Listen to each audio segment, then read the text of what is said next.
orang-orang Wahabi sekarang merasa malu dengan nama Wahabi. Dahulu Wahabi itu merasa bangga dengan nama Wahabi. Dan di dalam kitab-kitab ulama Wahabi periode awal, seperti di dalam kitab Ad-Durarus Saniyah yang tebalnya kira-kira 12 jilid, itu tidak ada sebutan nama Al-Harakatus Salafiyah, gerakan Salafi, atau Ad-Da'watus Salafiyah, dakwah kaum Salafi, gak ada. Yang ada justru Wahabi. Dan Wahabi ini tidak hanya diucapkan oleh orang-orang di luar Wahabi. Memang ada orang-orang di luar Wahabi, seperti saudaranya pendiri Wahabi, Syekh Sulaiman bin Abdul Wahab. Jadi Syekh Muhammad bin Abdul Wahab ini punya saudara yang sangat alim dan ahlus sunnah, Syekh Sulaiman bin Abdul Wahab. Syekh Sulaiman ini menulis kitab berjudul As-Sawa'iqul Ilahiyah fir Raddi 'alal Wahabiyah. Petir-petir Tuhan dalam membantah terhadap kesesatan Wahabi. Ini saudaranya sendiri. Dan dari kalangan ulama Wahabi banyak yang menyebutkan nama Wahabi. Misalnya kalau kita buka di dalam kitab Ad-Durarus Saniyah fil Ajwibah An-Najdiyah yang diterbitkan secara resmi oleh Saudi Arabia, ada surat dari Syekh Muhammad bin Abdul Latif Al-Syekh. Dia di dalam surat itu menulis wasara ba'dun nas yasma'u bina ma'asyiral wahabiyah. Sebagian orang mulai mendengar kami golongan Wahabi.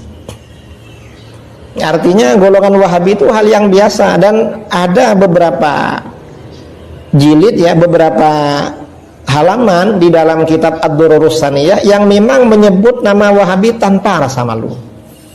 Bahkan ulama Wahabi periode awal berdirinya kerajaan Saudi, Syekh Sulaiman bin Sahman, menulis kitab khusus berjudul Al-Hadiyatus Saniyah wa Tuhfatul Wahabiyah An-Najdiyah. Hadiah yang luhur dan anugerah Wahabi, dan anugerah Wahabi dari Najd. Nah, ini artinya apa?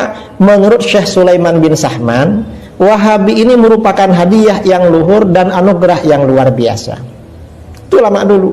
Bahkan Syekh bin Bas, ini kita buka ya, Syekh bin Bas ini punya kitab Majmu' Fatawa wa Maqalat Mutanawwi'ah, karangan Syekh bin Bas. Pada juz 9 halaman 230 ada tulisan Al-Wahabiyah mansubatun ila Syekh Al-Imam Muhammad bin Abdul Wahab. Wahabi ini dinisbatkan kepada Syekh Imam Muhammad bin Abdul Wahab. Dan beliau tidak merasa malu, tidak merasa minder dengan nama Wahabi.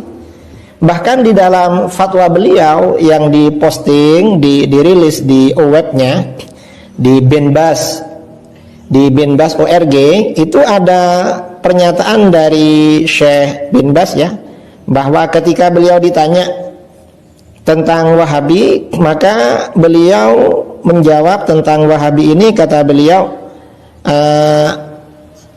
hadza laqabun masyhur. Wahabi ini adalah julukan yang terkenal. Jadi Wahabi ini julukan yang terkenal.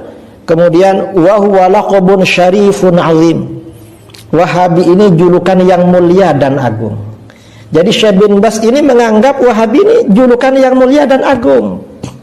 Nah, kalau orang Wahabi sekarang bilang bahwa yang pertama kali mengatakan Wahabi ini orang luar, berarti orang luar ini memberikan hadiah yang mulia dan agung. Karenanya jangan malu. Jangan malu dengan pakai nama Wahabi, dan jangan buat-buat yang bikin ini orang Inggris, orang India, atau orang mana. Jangan, karena di kitab Anda sendiri ada. Dan itu julukan agung, kata Syekh bin Bas.